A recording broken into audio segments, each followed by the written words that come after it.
So welcome everyone to the Awaken Coach Institute open conversation in which we will be learning how to prepare for the ICF Credentialing Exam.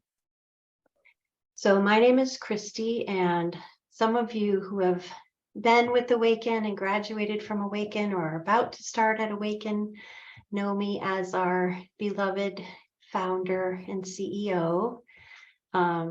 Supporting our whole faculty team.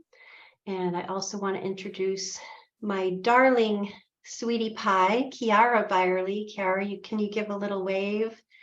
Kiara's calling in from Ireland, and she's also an Awaken grad, and she's a virtual assistant with us. And she is the one who prepared our beautiful and dynamic slide deck for us today that we're going to go through. And so as we go, I would love to have at least 8 of you raise your hands. And if you raise your hand, what that means is that I would like to have your permission to have a little conversation with you as we go along, because after we get started on the practice questions, it's really good if we can have kind of a dialogue before we see the correct answers about what are the principles that would make this the best answer or the worst answer. And so I want you to be at choice in how much you speak. So please I want at least 8 of you raising a hand to let me know that I'm free to call on you to join me in talking about the 8 competencies. All right. So Kiara, with that, would you like to share the slides?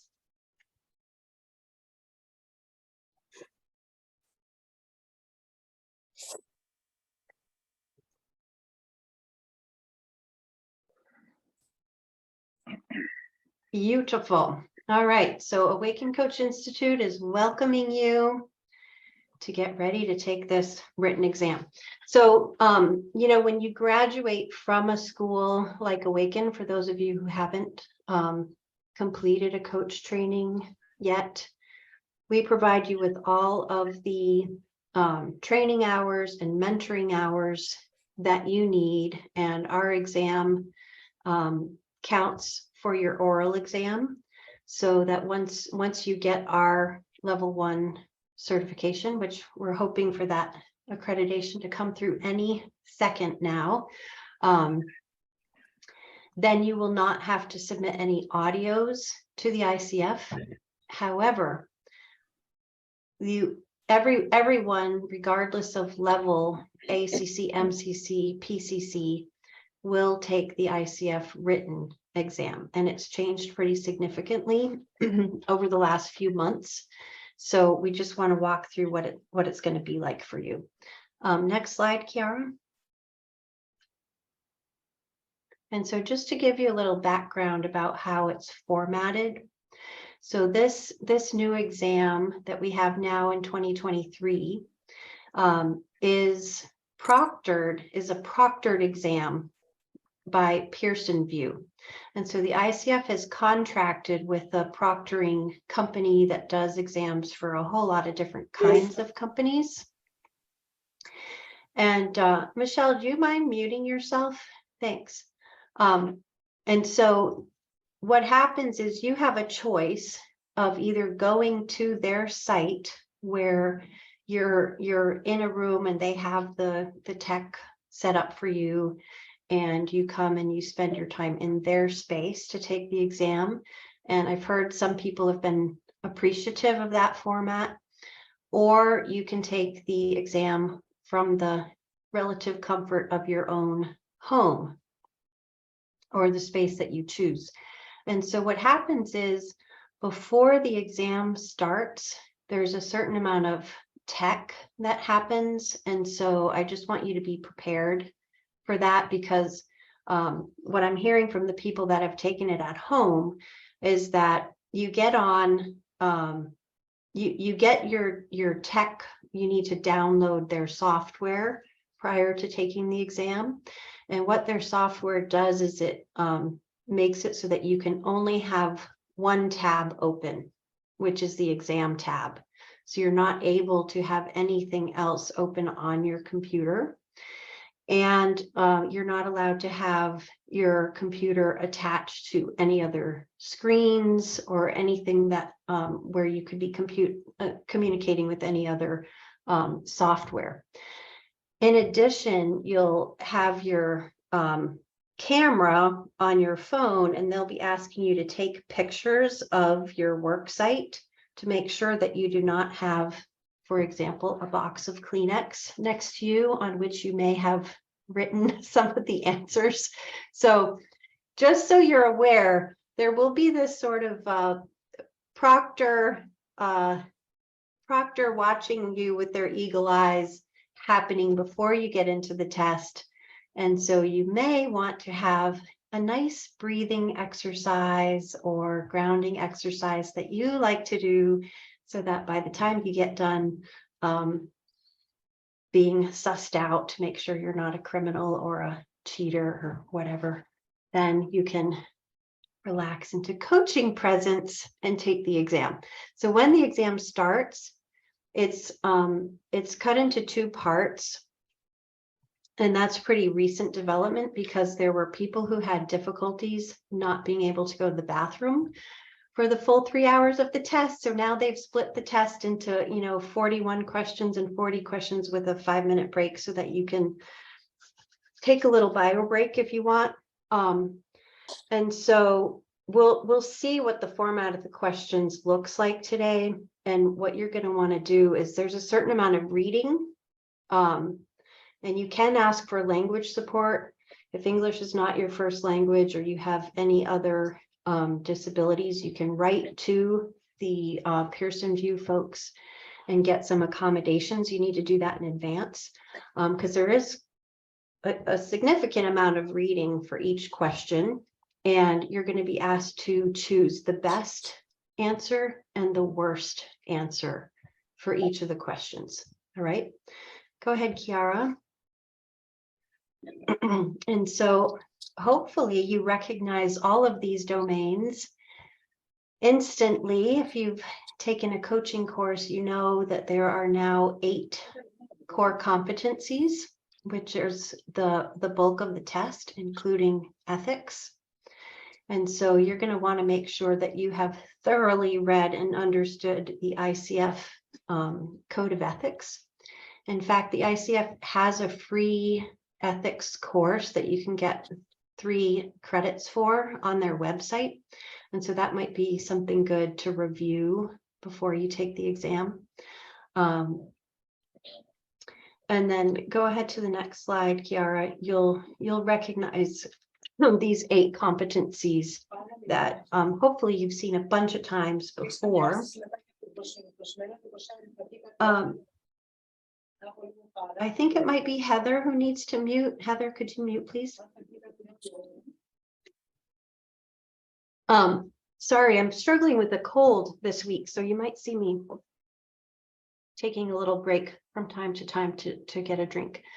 So basically, you need to get at least 3 out of 4 answers correct.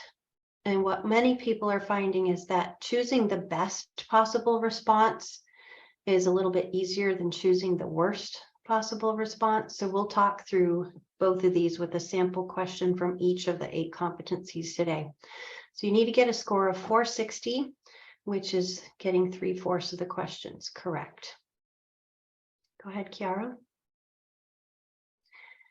And so just so you know, you are allowed to put a little mark, like if you want to make sure that you're completing enough of the questions in time, you'll be able to flag items and go back to those in each of the 2 sections.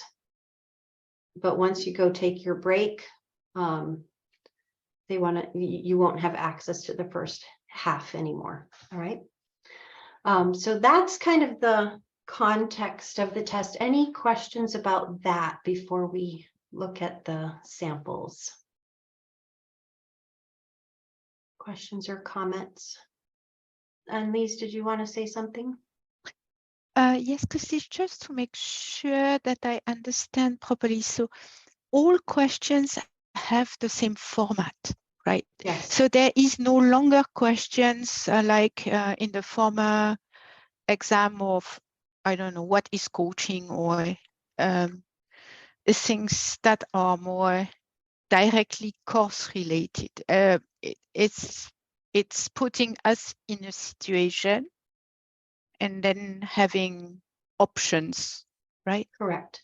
So it's really not a theoretical exam, Yeah. although, I mean, knowing the theory will really support you, but it's a practical exam with 81 situations. And it's really asking you, like, this is the context that you're in. This is the real life. There's your client across from you. What do you do next when this happens? And you choose the best answer and the worst answer. Great question. Any other questions? I have also one question. I can understand, right, that I can review only flag items, or other also? If you want to, I think you can go back and look at any items you want, but you're not going to remember. Was that question 16 that I didn't finish? So you can give yourself a little kind of. It's good to mark this Right. this question. What not you so sure. Yes. Yes. If you're not sure, you can put a little tag on it so that you can go back and review those. Thank you. All right.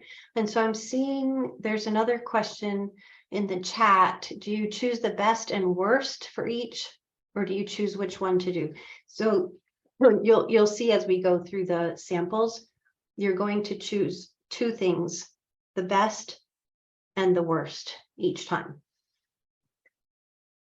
What should you do? What should you not do? Raja Raman. Hi, Christy. You can call me Raja. Okay. Hi, Raja. So from what I understood is for each question, there is one correct best answer and one correct worst answer option. So I mean, ideally that would mean say 2 points for one each question, right? So what I wanted to check with you is that means technically it is possible that for some of the questions my best and worst both would be correct, and for some of them, either the best would be correct or the worst would be correct, and the third option is I mean both of them are wrong, right? So when you just mentioned about the 75%, it would finally consider the right options which are selected, right? So it doesn't necessarily mean that for that I need to answer, I mean, it doesn't necessarily mean that only those questions are considered where I have selected both the worst and the best as correct. Yes. So for example, if you got 100% of the best answers correct and 50% of the worst answers correct, you would still get to your 75% pass rate. So okay. I can't understand the math. They said like 2 points for each, 2 points for best, 2 points for worst, 81 questions. Somehow that it's a weighted thing, because you getting to 460 points, you can't really do the math to get yourself there. But 75%, I think, is the easiest benchmark. And yes, each answer is separated. Best, you get points. Worst, you get points. You don't lose all your points if you make a mistake on one or the other. Okay, and if I may ask a follow-up question, if you're going to cover it later on, then you can, just pass it. In terms of the results, because it's an online exam, so I mean, how soon can we get to know the results? You hear back the same day. Same day, okay. So you will know that day what your score was and if it was a passing score or not. And then I'm hearing that it takes about a week to then receive your credential from the ICF. But you should be able to kind of go celebrate with your friends. Have a bottle of champagne if you're a champagne person You might want that to be in the fridge. Yeah. Okay, thank you, Christy. Thank you, Raja. All right. Any other questions, or are we ready to start looking at the practice examples?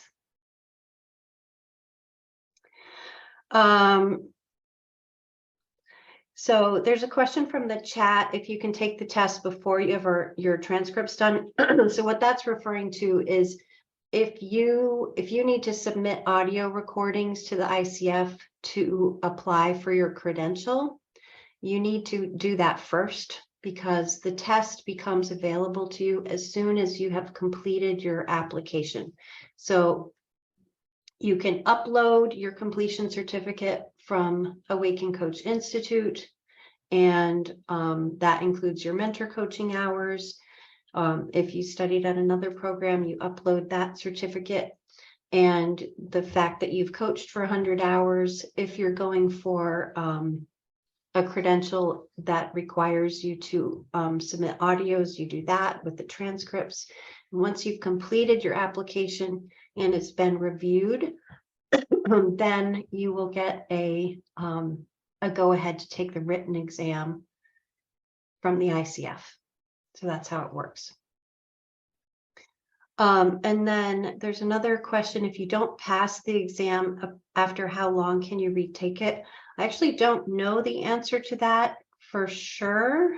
I have heard of people taking it soon thereafter, but I don't know if they have a minimum amount of time you need to wait between exams.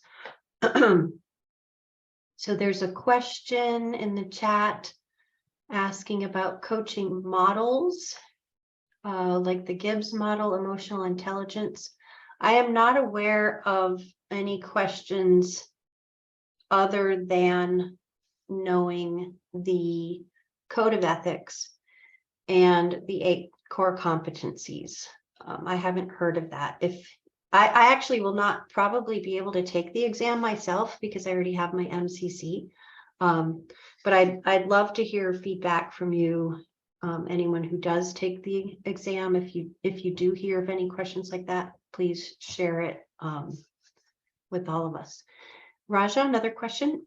Sorry, just another thing, another question popped up. So is the exam the same for all the 3 levels? I mean, ACC, PCC, and MCC? Yes, it is. Okay. So even if you're renewing a PCC, for example, and you've already taken the previous exam for your ACC, you'll take the new exam again. Yeah. Thank you. Yeah. All right, Kiara, shall we go ahead to the practice questions? All right, so I'd like to see some hands raised so that I know you're wanting to help me out here. I need a raised hand for someone who wants to read the practice question for us, and then someone who wants to have a quick discussion with me about the best answers. So Raja, are you offering to read it? Yeah, I can do that. Great. So the first question is, a coach is meeting with a prospective client who is growing a new business.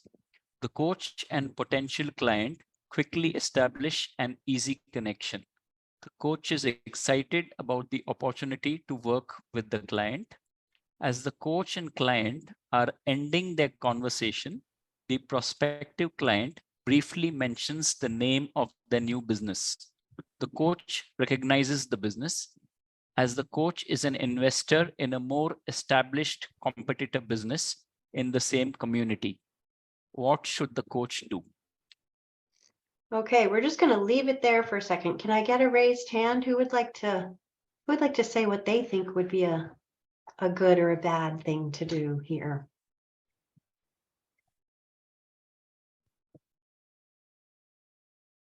Go ahead, Jennifer. It sounds like a conflict of interest. And so I think that has to be acknowledged. And I don't believe that this coach could take on that client without acknowledging that. And I think you couldn't take it on at all. Okay, so Kiara, can you stay with us just for a second, Jennifer? So Mhm. Kiara's going to go to the next slide and give you the 4 potential answers. And so you've already kind of thought it through. Conflict of interest. You need to say something about it. So what would you say is the best answer here?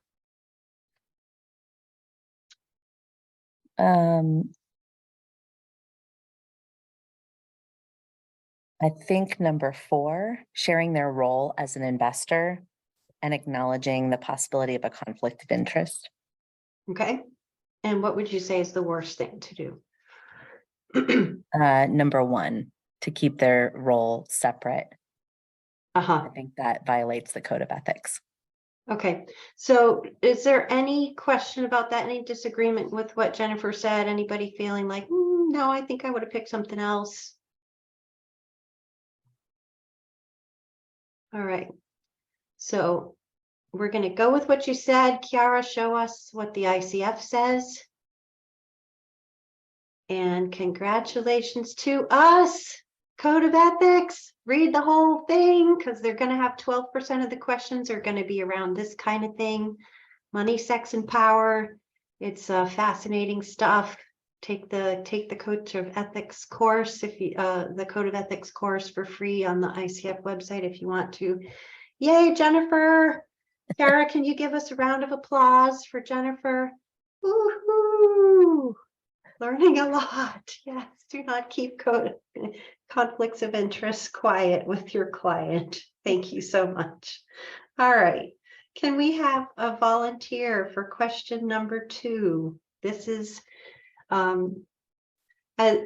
each of these sample questions is for a separate competency. So question number 2 is competency 2, which is maintaining a coaching mindset. So Karuna, can you read that for us?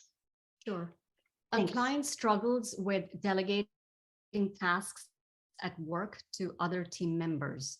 During the last session, the client shared that an important project they are leading is falling behind schedule. The coach supported the client in identifying strategies to delegate tasks to other team members. At the next session, the client reports back and shares, "In the end, I decided to complete all the tasks myself. That was the only way to get them done on time." The coach feels disappointment that the client did not follow through on their plans to delegate. What should the coach do? Okay. Karuna, are you willing to stay with me a little longer to Sure. talk it through? What do you think you would do if you were the coach? If you were being your best coach self, making the right choices? You know, as disappointing as it is, but in the end, the client is responsible for their results and for their actions. So, you know, not letting your emotions show through for sure. Okay. And yeah. What would be a terrible thing to do? Reprimanding the client, asking them why, the whole parent-child, you know, making them feel bad about what they did. Yeah. All right. You want to stick with us a little longer? Yeah. Kiara, go to the potential choices. So thanks for thinking that through with us. So which one would you say is the best and the worst from here? Best is take a breath and acknowledge that the client is responsible for their own choice of whether to follow through with their stated plans or not. Mm-hmm. Worst,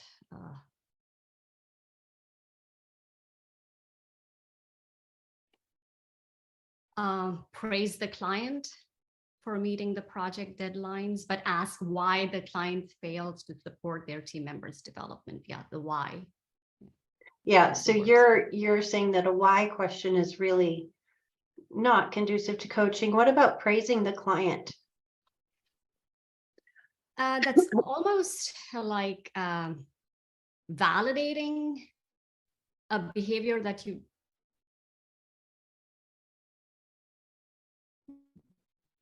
don't necessarily, I don't know, there's validation in there. Uh-huh.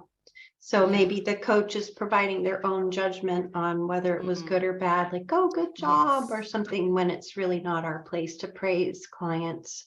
All right. Thank you for thinking that through with us. Kiara, let's see what the ICF has to say.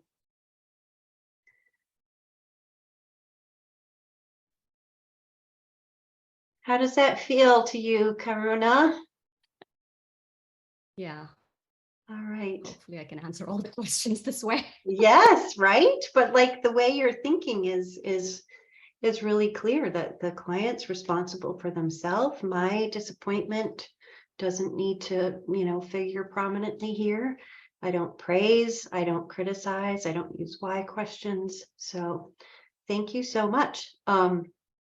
Any questions or comments about practice question 2 from anyone before we move on? Okay, Kiara, shall we celebrate? Yay, Karuna, yay, all of us. Doing great so far. Cool. Can I get a raised hand for practice question 3?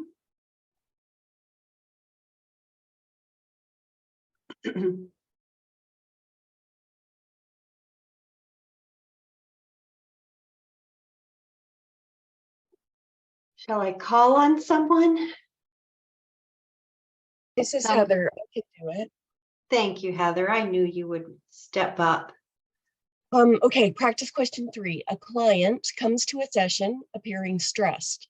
When the coach asks the client what they want to talk about, the client frantically lists a major event they are planning at work, a large family gathering they are organizing, and caring for their aging parents. What should the coach do? Okay.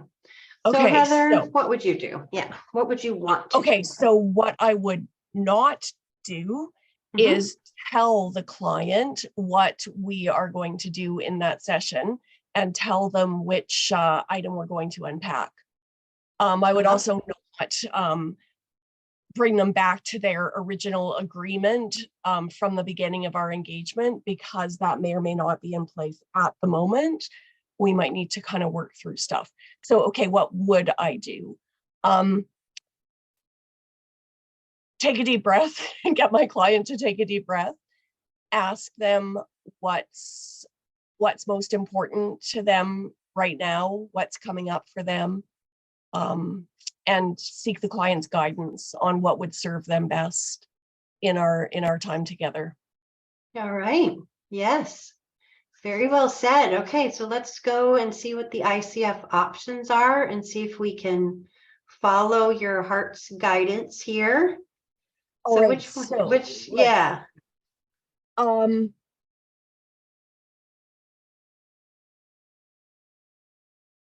Best acknowledge that the client has shared 3 significant challenges that they're facing and ask the client which one they would like to explore first. Oh, I am so terrible. I'm going to criticize myself at picking the worst. Picking the worst has been what everybody says is the hardest part. I mean, 2 is the worst and 4 is the worst. 1 is probably more neutral.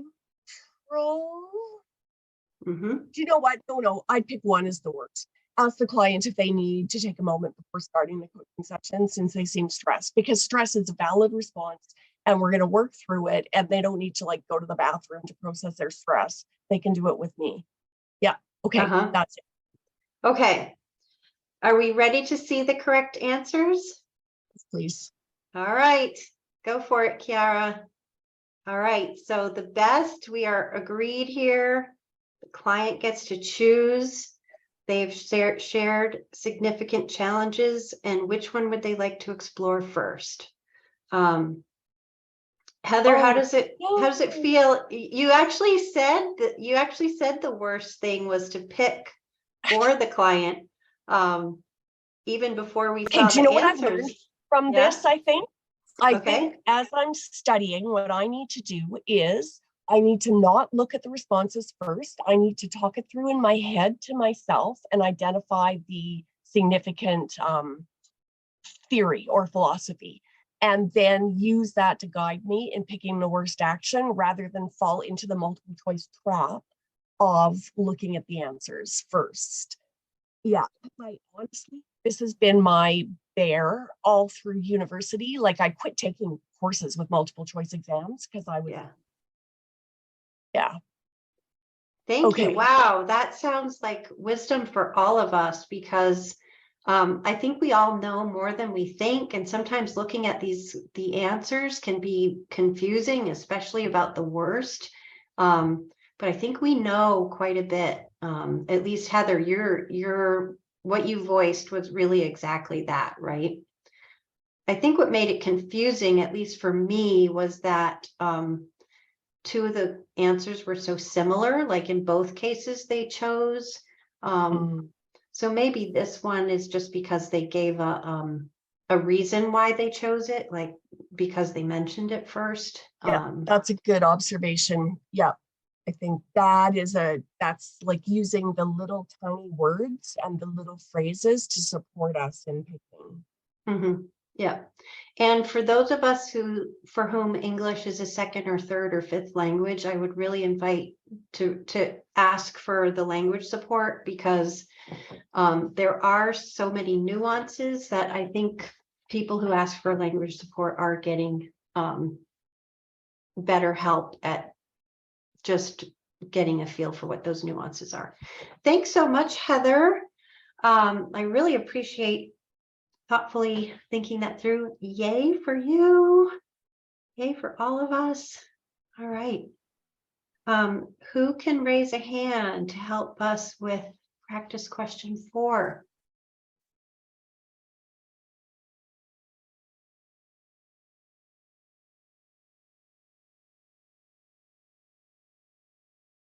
I'm looking at you, Liani, with no pressure whatsoever, of course.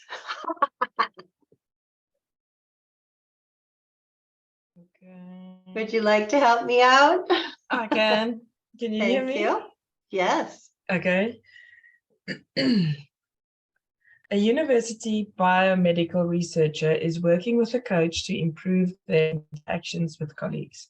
The client is a very analytical thinker and can easily explain detailed data points and complex graphs, but seems reluctant to share anything personal with the coach.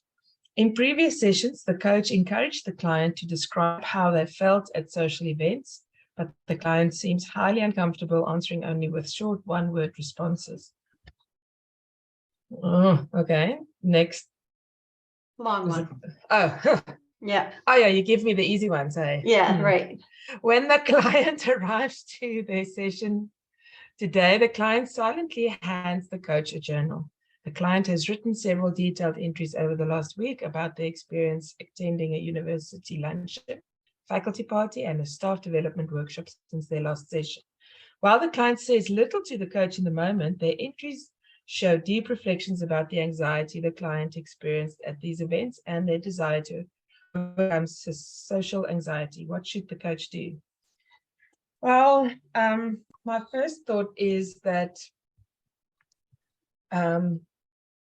I I would acknowledge the coach's history with this client, because for this client to submit their deepest thoughts about anxiety in a journal would imply a trust relationship.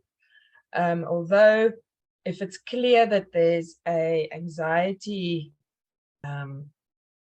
pattern which falls outside of coaching, I think, so what should the coach do? I think the coach should acknowledge the really profound, deep work that the client has done. But I think this might be an opportunity to invite the client to referral with a specialist in anxiety challenges. What do you think? What? Where? I'm muted. What do you think would be a really not good thing to do? Oh, well, a really insensitive thing would be to push the client for full sentence comments. Like, obviously this person feels safe in the written expression of, I think it's a guy, his experiences. In a way, it's amazing. I would ask, my first question would be, what would you like to celebrate about the last week? Because going to all those functions is such a courageous thing that the guy did. So the worst possible thing would be, so tell me, what was it like? Da, da, da, da, da. I think that would be stupid. All right. Insensitive. And so let's look at the options, because one of the options is not about referrals. So there's going to be another choice here. Okay. How would you pick? Acknowledge the reflection work. That's what you said to do, right? Yeah. Yeah.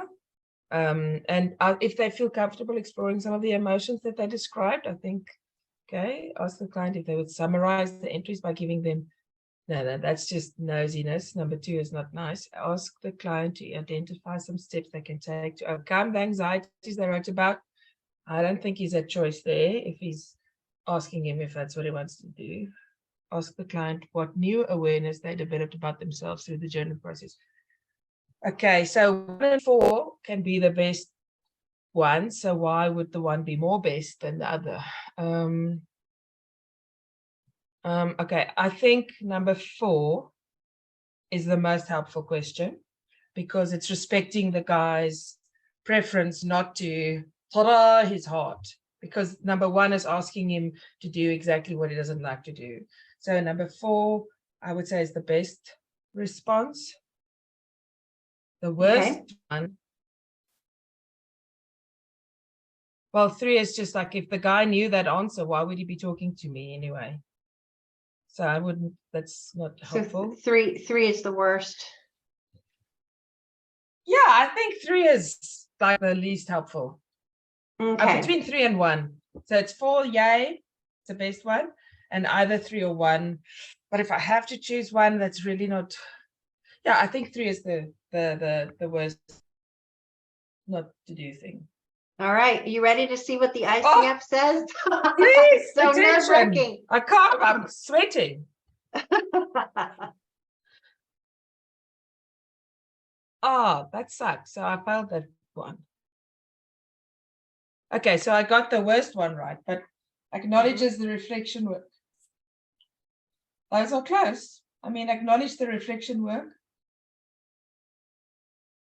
And what was the 4th one? The other one was You want to go back, Kiara? Show us the other the one that I thought was the best answer.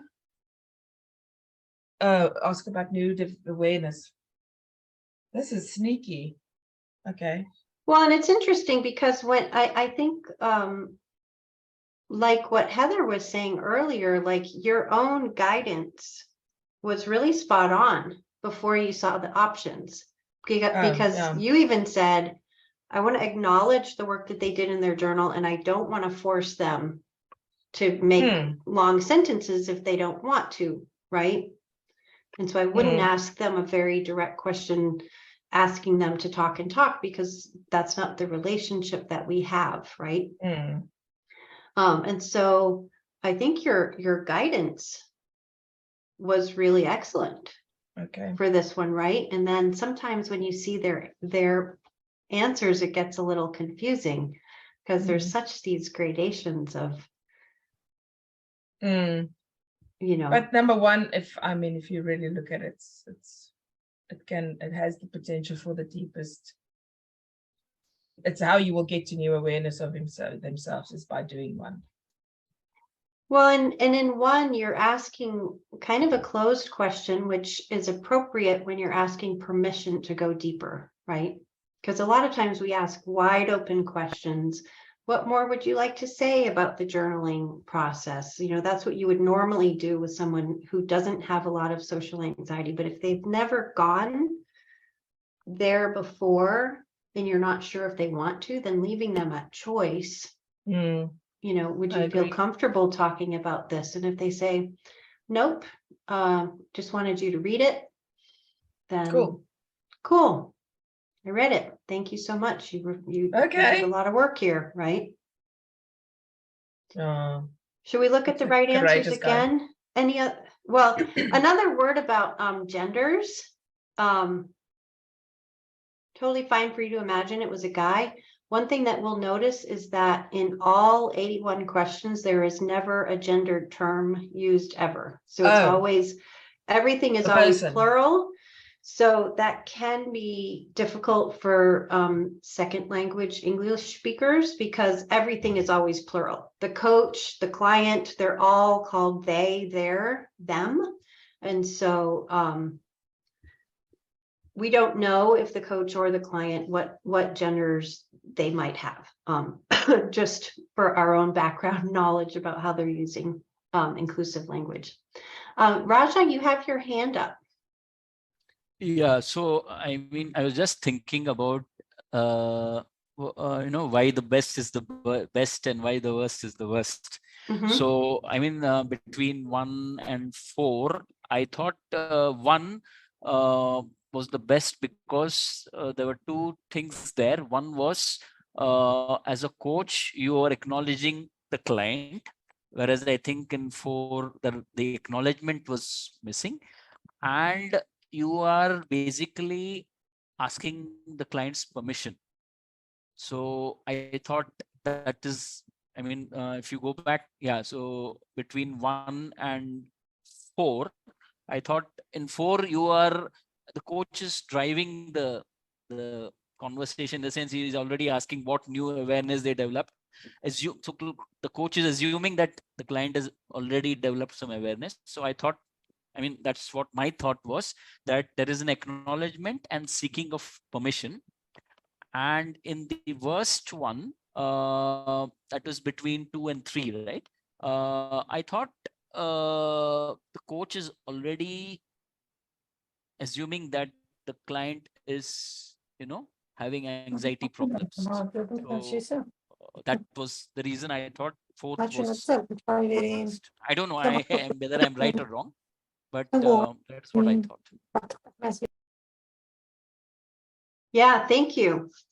So some of these get very nuanced and tricky, and it seems to me one of the principles here is to really think about the who of the client, because there's a lot that we can do with the what, the goals, keeping people on track, but the who of the client is always going to trump the what of the session. And so if this is a person who is anxious and who gives one-word answers and who doesn't like to say a lot of sentences, then your answer is just going to be different than it would be with a different client who maybe is a chatterbox. For another client, maybe the 4th answer is a wonderful thing to do. They give you this whole journal and you're like, oh, wow, what new awareness did you develop as you were writing in this journal? Awesome. But if this is a person who's like, I don't like to talk much, but I wrote it down, then getting permission to talk is going to be the right thing to do, right? Remember the who. I'm going to take a quick second. Kiara, when you go to our celebration slide, I'm just going to check the chat real quick because I think there's been quite a few people. Okay. So part of the reason we have this celebration between each question is because we are celebrating learning. We do not have to get everything correct. And even on the test, we don't have to get everything correct, but we're really celebrating the fact that we're becoming better coaches here as we have these conversations. We're really thinking through, who is this person? Okay, so there's a question, why was 3 worse than 2? Let me go back and look at what 2 was.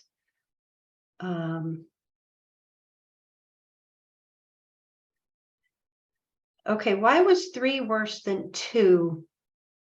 Kara, you can go to the next slide just because I'm finding my face is going over there to the celebration. So 3 was ask the client to identify some steps they can take to overcome their anxiety. And that is, yeah, Kiara, if you can just, whoops, Yeah, okay, fine. Asking the client to identify steps is really taking them into action-oriented space, getting to behaviors, etc., which is not where the client was. So that's another principle that we're becoming aware of, is that the closer you stay to the who of the client and what they're with now, how are they feeling? What did they just say? What's on their mind? The better off you'll be. Anytime you move into like, let me make this easier or more self-protective for me, or put the spotlight on myself, what I want to do, what puts me on safer ground, is probably going to be moving away from really connecting person to person with the client.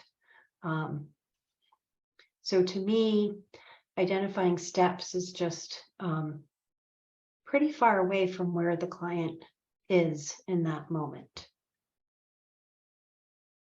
Could be seen as the coach stepping ahead of the client, for example. Does that help? You can just answer in the chat if you want. All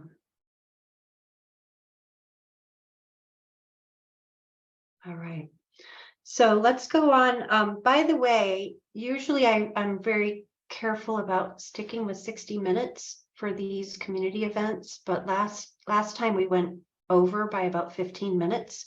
And I just think it's worth it for the discussion. So if you're able to stay a little longer, I'm able to stay longer. If you need to go in 10 minutes, that's also great. All right. So who can help me with question 5? We do not have to get the answers right. We just want to learn here together. Who would be willing to read that one? And thank you for being here, Hazel.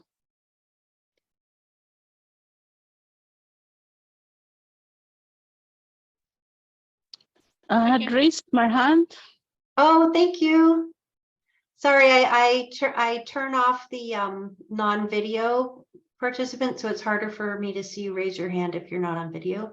But is that on, raising your hand? Yes, it is. I have poor Okay. internet. That's how I had put off the video. Great. Well, I'm glad you're here, and please go ahead and read it. This is part 1 of question 5. A coach recently began working with a client to help them plan for retirement. The client is a well-respected teacher who has taught for 30 years at a local elementary school. The client consistently arrives highly prepared and organized for coaching sessions, routinely reporting progress between sessions and identifying specific topics to focus on during coaching conversations. The client shares they are looking forward to retirement, but they discuss their retirement plans in a very matter-of-fact way. During the current session, the client shares that they have 2 weeks left before their retirement begins. They would like to focus on a few remaining plans they need to make. Suddenly, the client begins to cry and says, "I've spent half my life at this school. I adore my students and my colleagues are my best friends. I can't imagine what my life is going to be like when I no longer walk through the front doors of the school each morning. What should the coach do?" All right. What are your thoughts about that? I think from part 1, it's clear that the client seems to have been talking about the retirement plans because they have to. So, and I guess that's why the approach was more of the matter of fact. But the part 2 now at least helps us to see the emotions and what is going on at the lower levels that the client had not allowed themselves to engage in the earlier sessions. And so I think this part will lead the coaching conversation now to the sweet spot. Okay, so what should the coach do? I think the coach should encourage the emotions. For example, notice the tears and perhaps pick one of the things that the client has talked about and ask them what they would want to explore.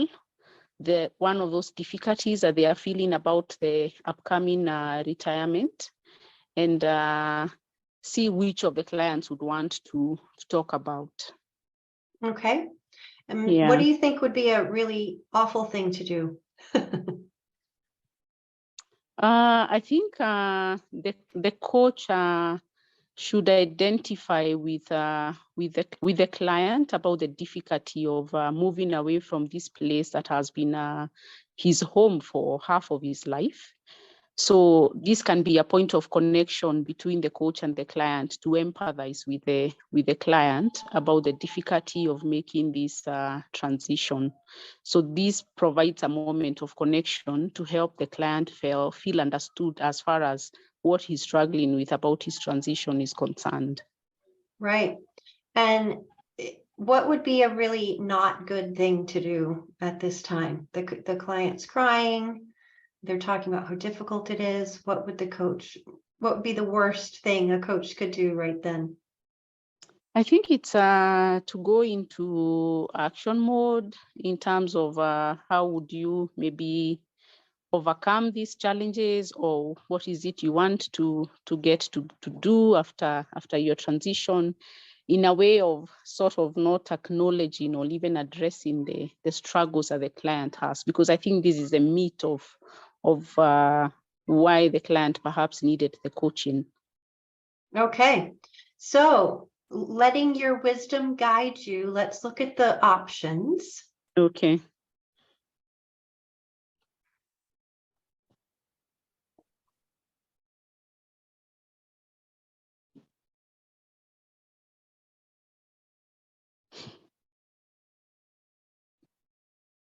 I think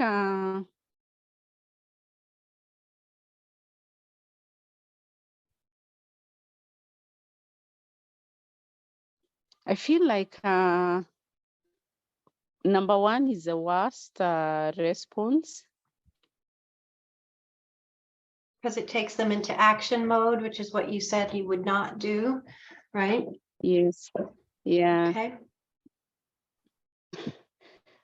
Okay, yeah, though I think number one is the worst, though I also struggle with number two. So asking them whether they want to retire, but I think I would pick a pause for a moment as the worst response. Then for the best option,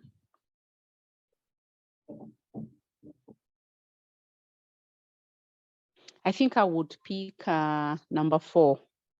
Mm-hmm. The pausing as a way of identifying with the client, and then acknowledge the emotional impacts that the transition seems to have on the client, and ask if they would like to spend some more time with those feelings. Okay, so your wisdom guided you to pretty much almost word for word what that said. Let's look at what the ICF says, Kiara.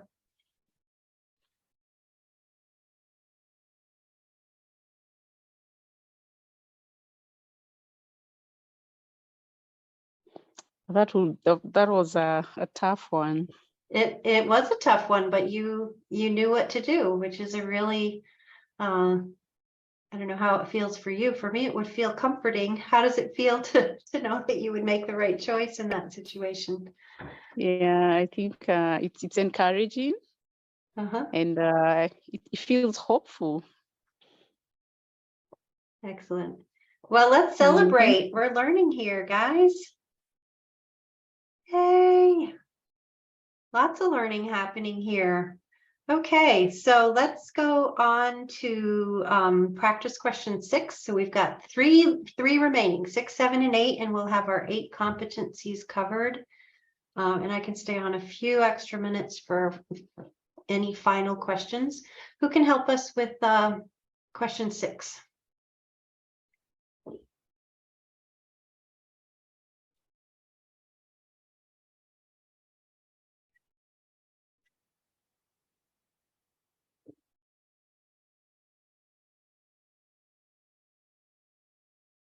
I'm seeing a little bit of movement from Annelise and Cosmos. I'm wondering if one of you would be happy to help out.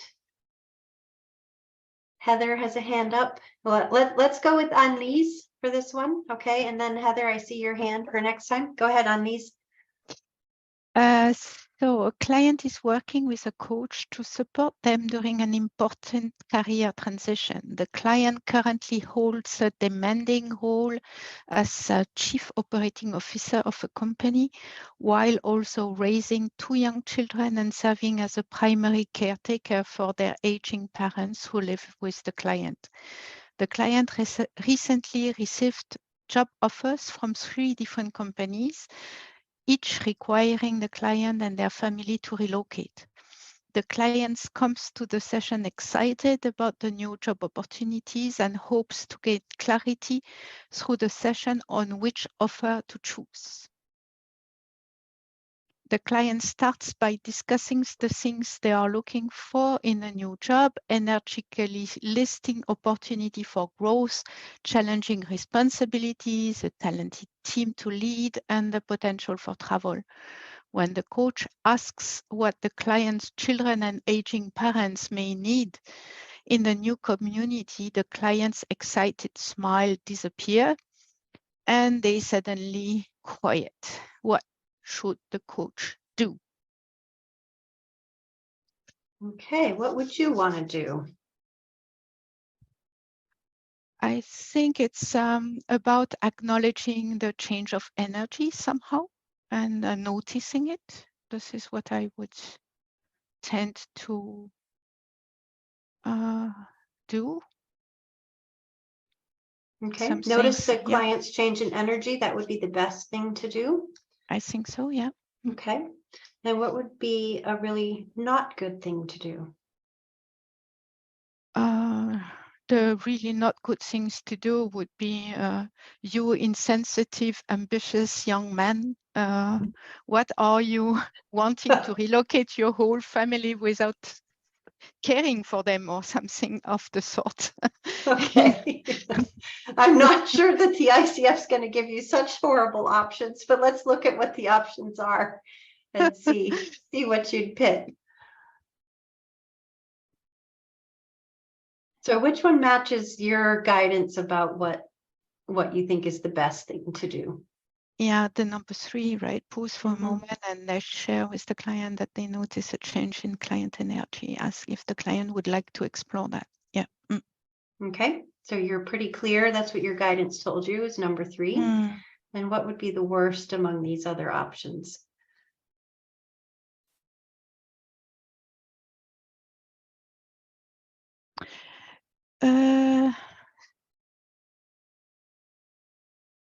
I guess it's number 1 for me because it's very coach-centered. Like,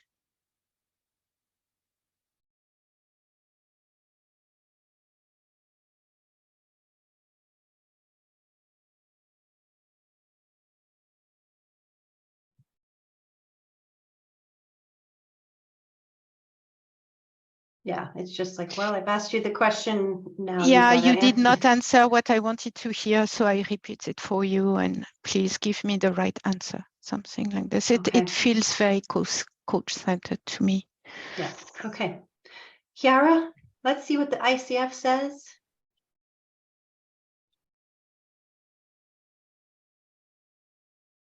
Yeah. It feels like luck in a way.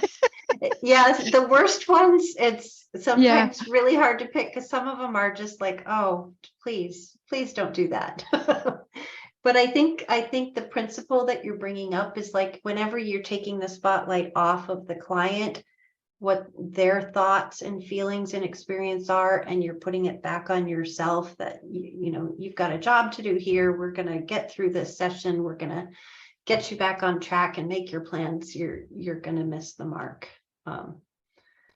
Thank you. Wonderful. Brad, and congratulations. I'm just loving how much we're learning here together. Even for me, it's really, I'm feeling some depth of wisdom coming up from everyone as we consider these. Raja, I see your hand is up. Christy, can we just go back to the options if you don't mind? Okay, so the worst as per ICF is repeat the question to the client, and I mean I was leaning towards 4 actually. Which is also a pretty crappy thing to do, right?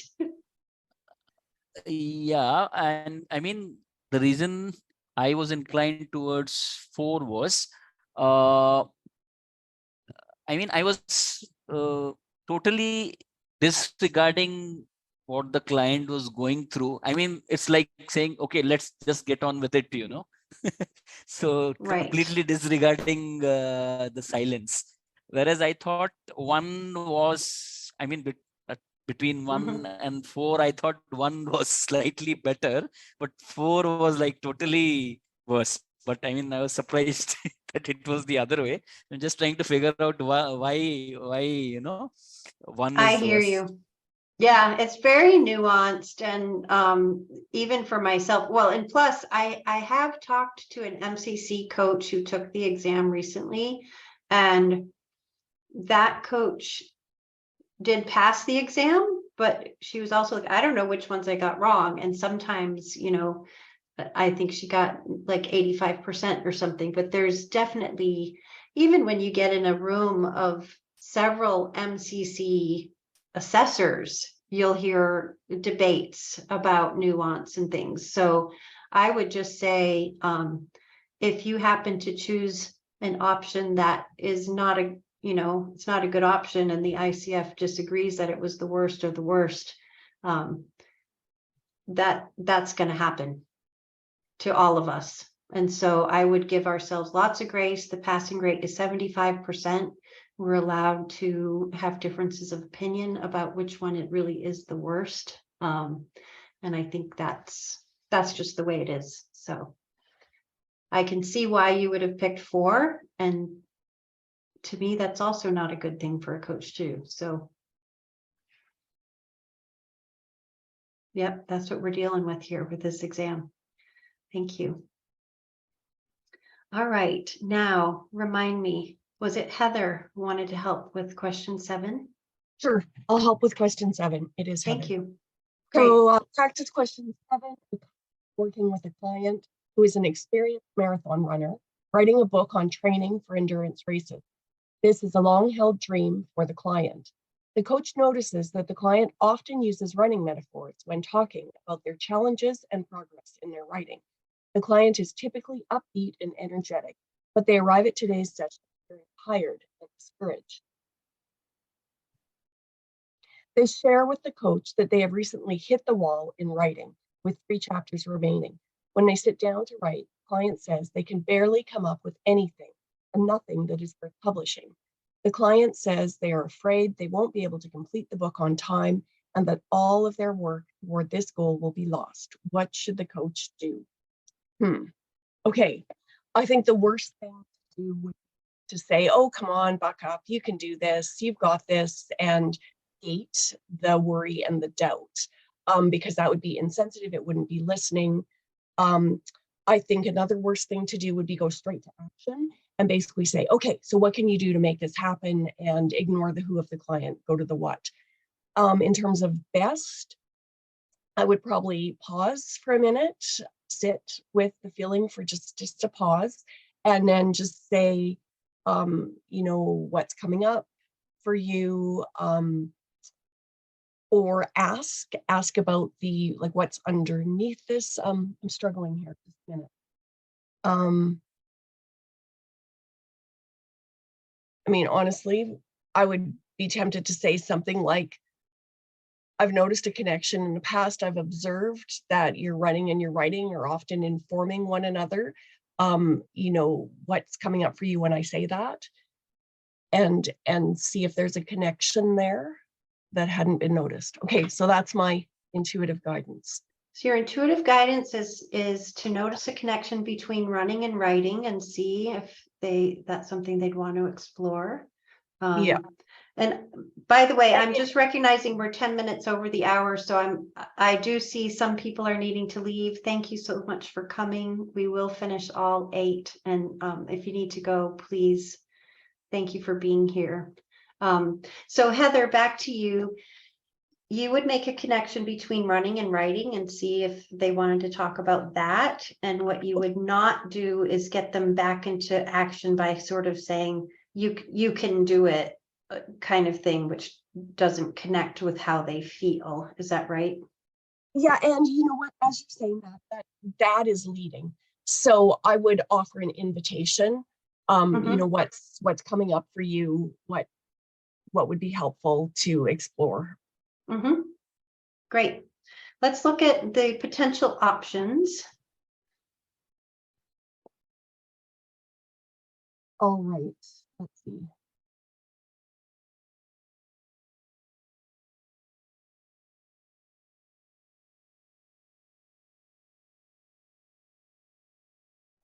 Okay, so my works was 2 and 4. I intuitively said both of those. Now I want to pick my worst. I would say remind the client they've achieved to meet this 2. So 2 would be my worst. My best.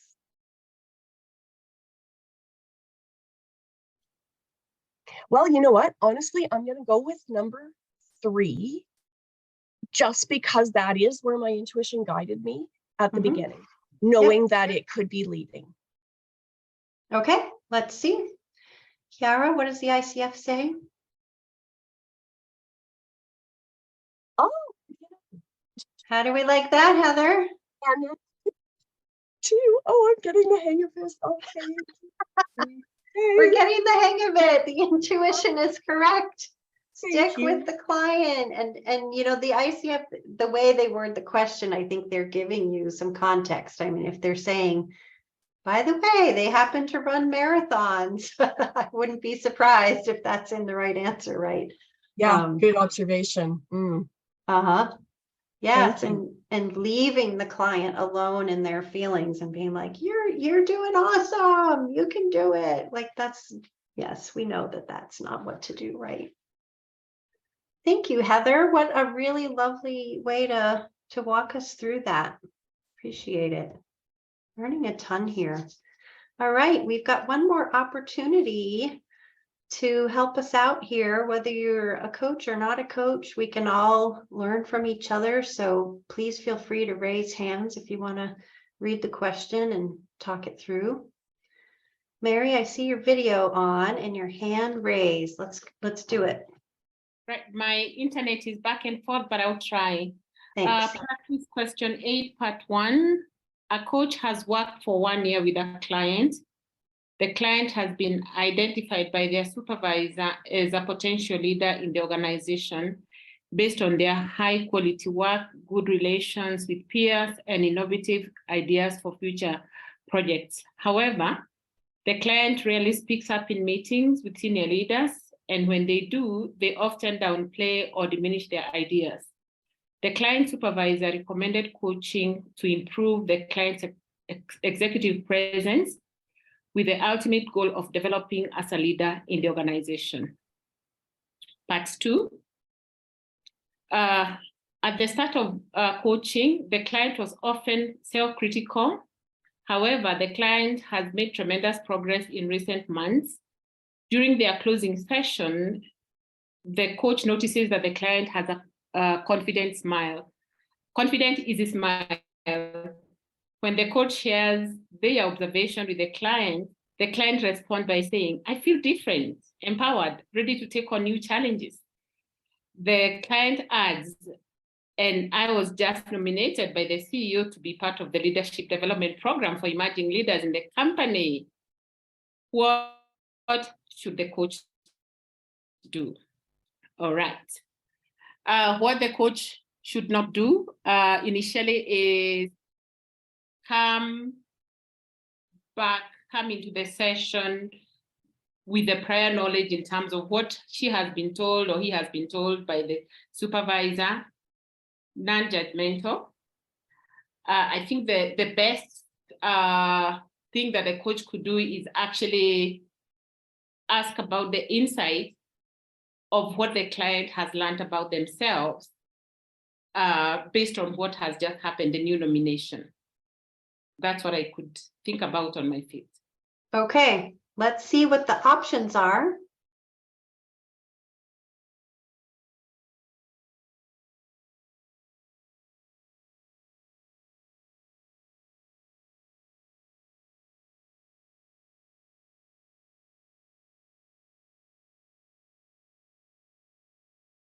All right. Ooh-wee. Huh. Now, I think I want to go with the best first, what I see as the best.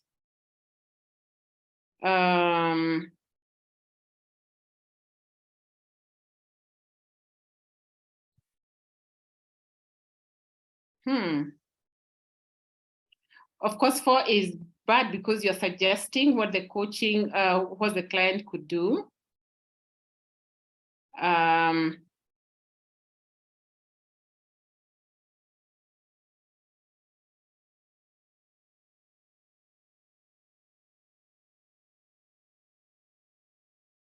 2 is also very bad because again, you're already going into action. We need to stay with the who.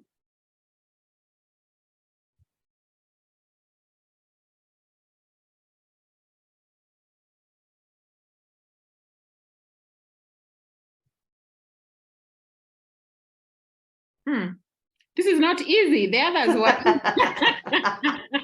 We saved the hardest one for you, Oh my Mary. goodness. Yeah. All right. I'm going through them again.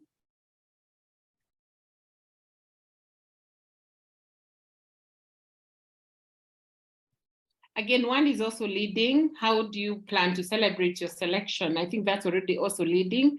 Invite the client to identify challenges they would like to take on next. No. As a client, what they mean. Yeah, I think 3 is probably the best. Suggest to the client. No, you're not suggesting. So I think I would go for 3. And worst is because they're already suggesting maybe 4. That's guesswork, Christy, honestly. This is hard. Well, what else makes 4 really bad? What else makes 4 really bad is you're suggesting and you're also asking the client to extend their coaching engagement. I mean, you're already looking for another assignment. You don't need to do that. Honestly, that's really bad. Well, I mean, the client's right in the middle of celebrating this amazing achievement and the spotlight's fully on them. And you're just like, let's turn that spotlight over here to me for a second, right? Like that you're totally leaving the client and focusing on yourself. I know I could make more money off of you. Wouldn't that be good? Yeah. All right. So let's see what the ICF picks for the best. Okay. Well, it's interesting because when you talked about it before seeing the options, you actually said you would really want to acknowledge the client for what they've achieved. And then your follow-up would be to ask them what they've learned about themselves, which I think would be also a really great thing to do.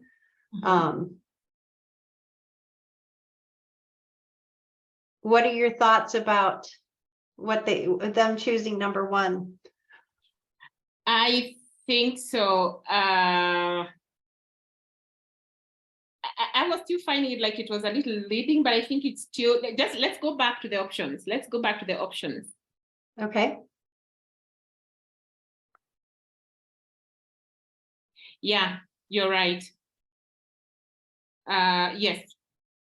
Number 1 is the best option because number 3, what I had chosen earlier, this is also more for me as a coach.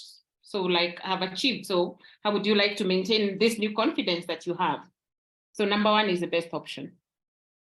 To me, what I think I'm seeing here is that, if the client's like, oh my gosh, can you believe it? I just got this promotion. And I feel so awesome. I feel so confident. And you're like, get out your notebook. How do you want to maintain that? And you like bring the energy down to some like seriousness or whatever, as opposed to being like, I'm super happy for you. I just want to acknowledge you for this confidence that I can see in you.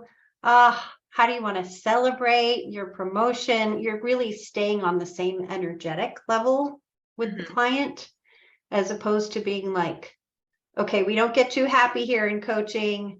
We're going to go back to the action plans. It's that separating yourself from the client, their energy level, their emotions, their thoughts and feelings, and kind of doing your own thing. So that's kind of how I read it. How does that land with you? I think so. And actually, when now as you're saying that, I think the importance of actually situating the questions in real life. What would I do? Yeah. I think when you situate the context, it becomes much more alive than just a case out there. Right. So you're really kind of imagining yourself in this situation with this real person. Yes. And how do you respond in that moment when this is the emotional field you're in together, etc. Exactly. Thank you, Mary. Okay, shall we have a moment of celebration, Kiara? We've made it through all 8 practice questions. Congratulations, everyone. And I'm going to stay on the line just for about 3 more minutes. I recognize a lot of you might need to leave and a lot of you may be able to stay. And so if you can stay, I'll be here for a few more minutes to answer any more questions you have. And we wish you all good things as you take your exam and as you continue learning with every coaching conversation. So Raja, I see your hand up. Yeah, Christy, I had one question. So will each question focus on a particular competency, or is it going to be a mix of more than one competency? The reason I'm asking you this is, if I mean, it's a scenario, right? It's a scenario. So if each scenario is based on a particular competency, then when I am taking the exam, here we had a luxury of reading and rereading and discussing, and in spite of that, we were, you're not really able to crack things. But there, in 2 minutes and 20 seconds, we need to just get through and move ahead, right? So we don't have the luxury of time. So I was just trying to understand if it is based, each scenario is based on a competency. For me, it would be that, okay, I see, okay, this is related to this competency. And then it would be easier for me to decide, okay, this is the, like ethics is the competency. Then what is the best I can do and what is the worst? And generally it would be opposite, right? The best and worst would be opposite. So either I choose the worst first, and then it's quite easy. So I was just thinking aloud to make this, because I am sure this is not easy at all. In spite of having so much of time, it is a struggle. So just trying to see if I can kind of put some method to the madness. Yes, and I agree with you. Thanks for coming, Mark. Great to have you here. Yes, I think that when you do have the luxury of time and you know which competency you're being asked about, that does give you a leg up. And so I had started putting in the chat the PCC markers for the competencies. I forgot to do it at the beginning, but that might also be a good way to study, is just to go through and look at because the PCC markers are really a list of 37 coaching behaviors that you want to see really clearly. So Kiara, you're welcome to stop sharing the screen if you want. Thanks for coming, Cosmos. And so we don't have the luxury when the exam comes of knowing, but that could be another thing that you could be thinking through as you're reading the question, to say, okay, which competency really applies here? Am I listening Am I inviting insight? Am I having them move into next steps? Like what's happening in this moment in the session? Where am I? How can I stick with the client and really support their process? I'd love to hear from you once you've passed your exam, how it was and get more insight. What I've been hearing is that a lot of people find it really easy to pick the best option. And then there's some struggle with which one of these not very good options is the worst. But you're going for 75% correct or more, and really being with the clients moment by moment. PCC markers are on the ICF website. Let me just stick that in the chat. And you're going to want to make sure you're using the updated markers. I think Kiara's got it covered. She's got the answer there. She's Oh, on it. perfect. Great. Yep. Thank you, Kiara. Any other questions? What would be important for us to cover in these last few minutes together? I just think for me, honestly, that strategy of thinking it through before you read the responses, thinking intuitively, what's my best and worst, and using that as a guide, I think will be a very helpful strategy, because I found once I read the 4 options, that's when I got lost in overanalysis, got lost in the weeds. Yeah. So connecting with that intuition first, even if it takes you a little bit of extra time, I think it's probably worth it. Yeah, thank you. Yeah. Other insights or any other questions? Yeah, Christy, from my point of view, what this session helped me was, I mean, I need to put myself in as the coach, and what would ICF expect me to do? So, I mean, here, what I learned is we all have our own coaching styles and, our biases, but disregarding all that, first put myself in the shoes of the coach and think what ICF would expect me to do. So, I mean, that is what, I mean, when I saw the answers, quite a few of them I was wrong. But when I kind of thought through, then this is what I thought would help me, when I'm taking the exam. Right, like almost putting yourself in the bath of like, you're there, your client is there. What is the emotional tenor of the situation? What is this person like as they're describing? Is it a runner? Is it a shy person? Is it an exuberant person? And how do you as a coach really meet that person and match that person and be with that person and partner and support what's happening with them in that moment, instead of getting into your head in the process and like doing it right as a coach, but it's really that human connection with a real person in a real moment. And I think that's what this test is really inviting us to get closer to your, to yourself and how you would be with a real person in the room with you. So thank you for that. All right. Anything else that needs to be said for today?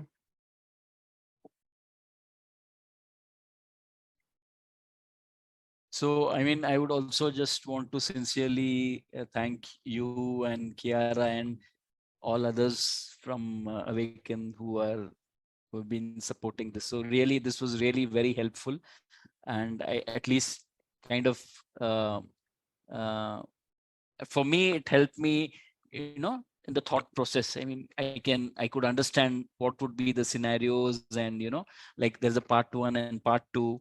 So, I mean, you need to connect everything. So it helped me a lot. So I'm really sincerely grateful to you and Kiara and everyone for this wonderful opportunity. Thanks a lot. It is our pleasure. And Kiara really did a great job. The part 1, part 2 is more just, we wanted to make it big enough to be able to read. And so she put it on different slides and things, but yes, wonderful job creating a way for us to think it through before seeing the right answers. I think that's what makes it really, really valuable, is for us to get to learn together and celebrate our learning together. So thank you so much for your participation, Raja and Mary and Heather and Ann and Kiara and those who've already had to go. I wish you all wonderful, wonderful things. You can find me at my first name, Christy, at awakencoaching.com. And so we just love celebrating. So whenever you pass, please send us your celebration. If you are just under the 75% mark, send us your celebration of learning so we can support you in the journey. Always happy to be with you. Thank you for coming today, and we'll see you hopefully very soon in another Awaken event. Keep us posted. We like to celebrate with you. Thanks for learning with us today. Thank you so much. Bye-bye, everyone. Bye. Bye.